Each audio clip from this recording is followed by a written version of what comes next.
Hey guys, I think we can all agree there's a lot of ways to play DayZ, from a survivor, a bandit, a hero, a medic, a farmer, a trader, or even a bloody taxi driver. The possibilities are limitless, but there's a lot of fundamental do's and do nots. And that's what we're going to discuss in today's video. Just before we start, I want to thank you for all the recent support. We're just about to hit 50k, or maybe we've even hit it by the time of the video's release. I just want to say thank you. You guys always seem to love the tips and tricks, so we're back with another one. With all of that out of the way, let's get into the video.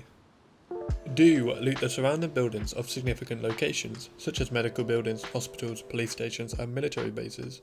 These often spawn loot relevant to the significant location and are rarely checked by other players. One of my favourite examples of this is a scaffolding next to Electro police station.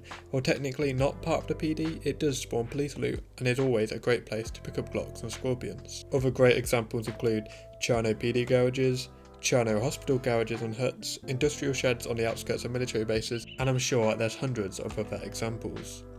All great places to find some particular useful items. Don't jump out of a car at any speed above 5 miles per hour. Actually, I recommend just not getting out of the car until it's fully stopped, engine off. Any slight roll and bang, there goes 25% of your health. Jump out above 20 miles per hour and you're instantly dead. Do use height to your advantage. It is often unexpected and can create unique angles and access points, and can provide you a huge advantage in any engagement. The possibilities are limitless, but one of my favourite spots happens to be the jump to PD.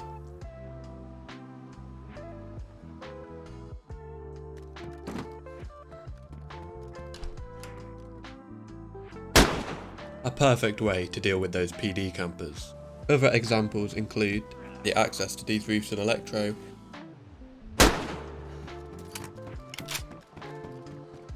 this jump in Novo,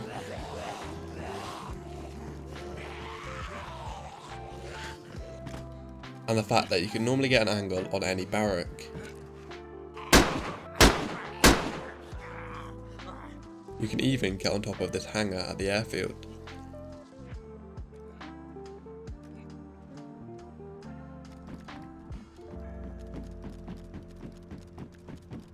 Another favourite of mine is this jump in Viborg Town.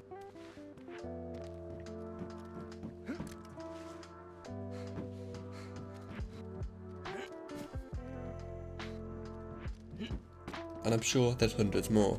If you're smart about it and use boosting, you can even flank people camping in the tech buildings. It's all about not forgetting that you have the ability to climb, and it can be used as a perfect PvP mechanic in the right situations. Don't trust anyone is a good way to stay alive, but a boring way to play the game. It's known as the golden rule of DayZ, but in my opinion takes away from half the experience. You need to take risks, expose yourself and put trust in other players to truly enjoy DayZ. I mean, if you want to survive, why don't you grab some seeds, a jerry can of water and get farming on Paradise Island. There's no threat of infected, from animals or people, and if you start running out of water, Scalicity is just a quick swim away. Obviously, that's a boring way to play, but my point is while people tell you DayZ's biggest rule is to not trust anyone, you are truly shutting away half the experience. It's fun playing DayZ with your friends, but some of the most enjoyable moments come from meeting a random survivor and going on a huge adventure. Maybe they'll die, maybe you'll die, or perhaps you just get lost, forever wondering what happened to your friend. Or perhaps you add each other afterwards and you've just found your next squad mate.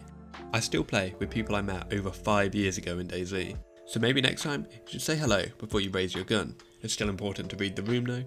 Don't go running up on a fully geared player on the case expecting him to be friendly. He's probably there to kill fresh spawns or is meeting up with his friends and therefore probably has little interest in talking to you. A tip of mine is try to avoid players in motorbike helmets. It makes communication nearly impossible due to the muffling effect it imposes on its user. Therefore, from my perspective, someone wearing one probably has little interest in talking. Another tip is to talk before they can see you. If you know they can hear you and they don't reply, they're probably not friendly and you shouldn't expose yourself.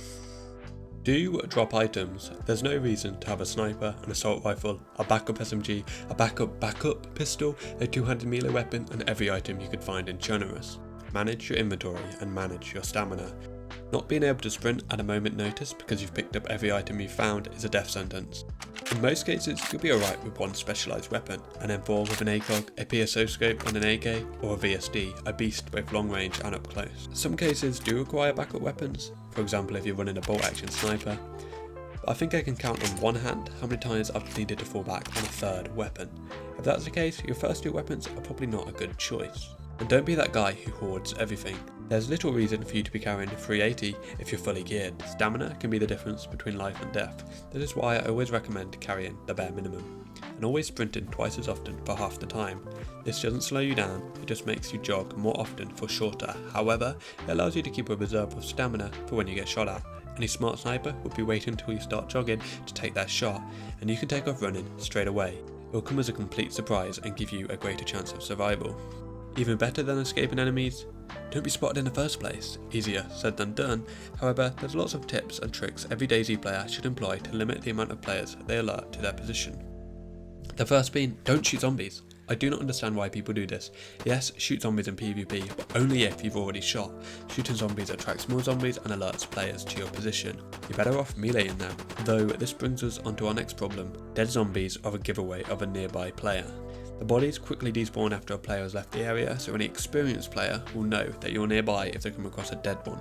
You can bury zombie bodies, but this is time consuming and leaves you exposed during the animation. You're best off only saving this trick for extreme circumstances, for example if you camp in a specific area such as a base.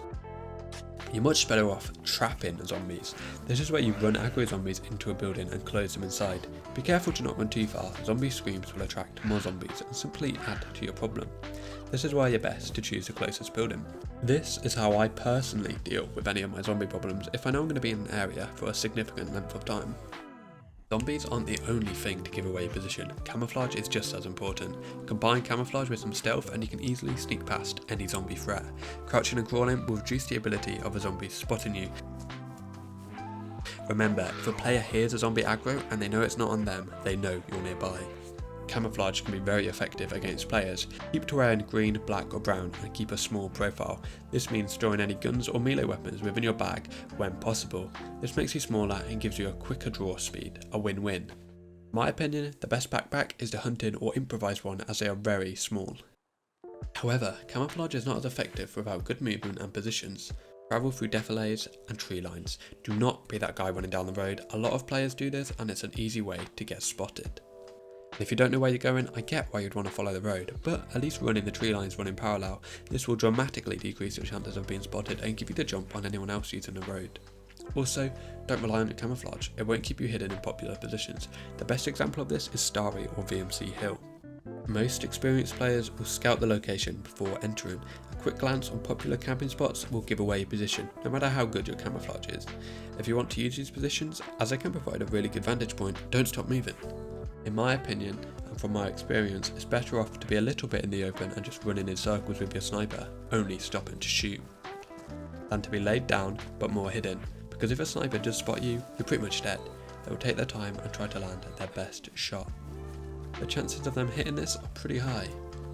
However, if you're moving around, while you're more likely to get spotted, you're less likely to be hit. If a sniper does see you, they may not even take his shot, as the chance of missing is high, or they may adjust the aim to the torso, easier to hit than the head, but also a lot easier to survive. Do you cook your food in gasoline? Why? Because you can. Don't tie yourself up when taking a hostage. Honestly, the amount of people I've seen do this is fucking embarrassing. Imagine taking a hostage and tying yourself up. That shit's humiliating. Make sure to look directly at the hostage when tying them up. As a hostage, you can move to make this process more difficult. Before starting the action, make sure to read what it says, and if that's not a dead giveaway, there's 2 different animations. This one is for tying a player up, and this one is for tying yourself up. Learn them, do not embarrass yourself. I want to say a thank you for watching. I know some of the tips were a bit obvious, but the amount of people that still ignore them blows me away. Hopefully you still learned something.